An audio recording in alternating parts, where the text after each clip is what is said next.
I recently had the nerve to suggest that my daughter eat her broccoli before indulging in another bowl of mac and cheese.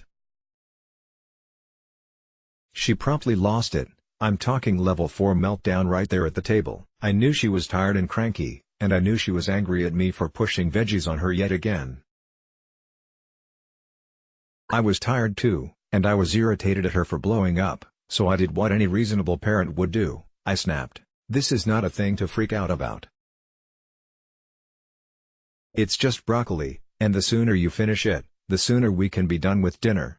If you're a parent, you know how that went, poorly. She continued to cry, and I continued to feel irritated at her.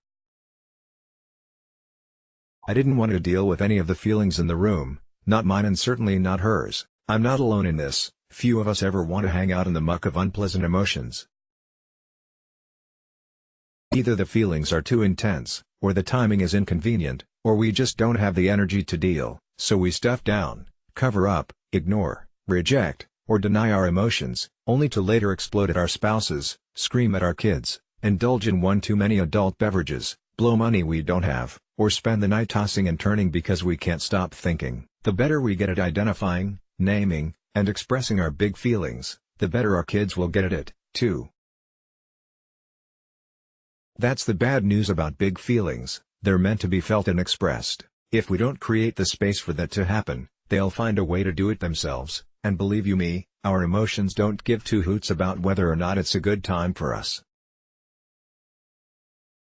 Spoiler alert, it's never a good time. The good news is that we can become more skillful at managing our emotions.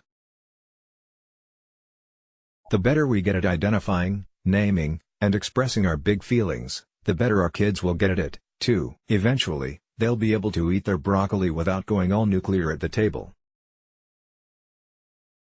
Here are some practices that can help the entire family roll more smoothly during those typically tense moments. 7 practices to help you build resilience during tense parenting moments. 1.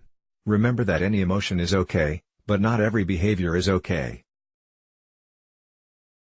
It's important to distinguish between what we feel and what we do. Repeat after me, there is no such thing as a bad or wrong feeling. There are scary feelings and confusing feelings and deeply unpleasant feelings, but none of them are wrong. However, if we don't find skillful ways to express those feelings, they'll do it on their own, usually in the form of problematic behaviors. 2. Next, acknowledge that you are experiencing an emotion. This may sound pretty obvious, but the chaos of daily life with children can make it hard for us to notice what we're feeling. The calm practice can help you quickly and easily check in with your body and tune into your emotions. At any moment, you can quickly scan over your chest, arms, legs, and mind. Despite what the acronym says, you don't actually have to calm yourself down, you just need to become aware of whatever you're feeling. 3. Name your emotion. This next step can be as simple as saying either to yourself or to your children, I am feeling _. This isn't always easy, especially if you've spent your whole life believing that certain feelings are inappropriate or unacceptable. If this is the case, I refer you to point number 1, you're not going to intensify your feelings by acknowledging them. Just the opposite is true. The sooner you identify your emotion, the sooner it will dissipate instead of bubbling under the surface, causing tension. If intense emotions don't dissipate, identifying what underlying tensions are at play puts you in the driver's seat to take whatever action might be necessary. Maybe it's time to cut down on after-school activities to free up time in the evening, or maybe there's a bigger picture adjustment to make. 4. Do something with your body. Anything. Really.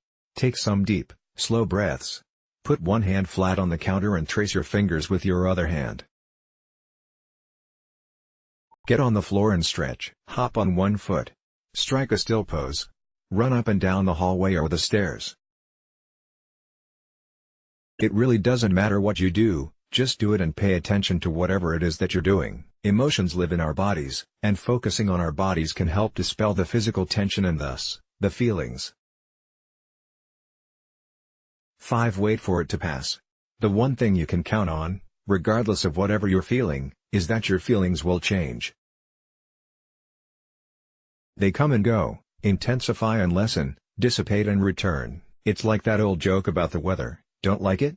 Just wait 5 minutes. The same is true for your feelings. Regardless of how intense the storm is, it won't last forever. Don't believe me? Set a timer for 15 minutes, and then see how you, or your child, feel at that point. 6. Take care of yourself like you would take care of your child in your best parenting moments.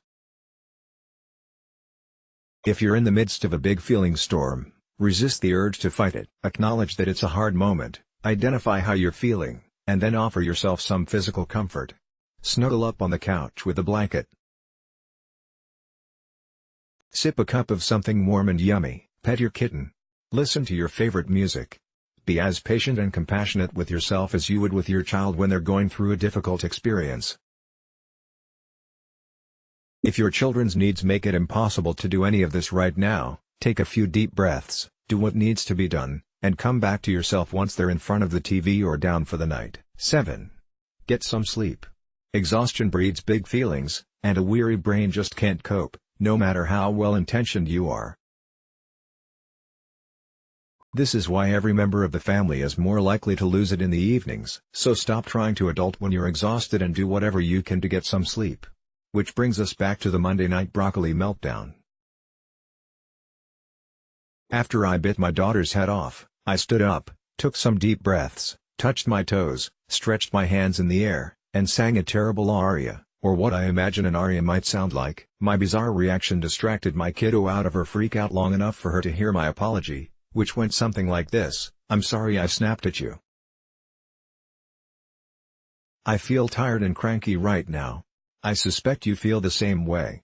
My daughter nodded teary. I gave her a hug, we made a plan for the dreaded broccoli, and you bet your tushy we both went to bed early. 3 simple ways parents can practice self-compassion. How to be a resilient parent. Let's block ads. Why?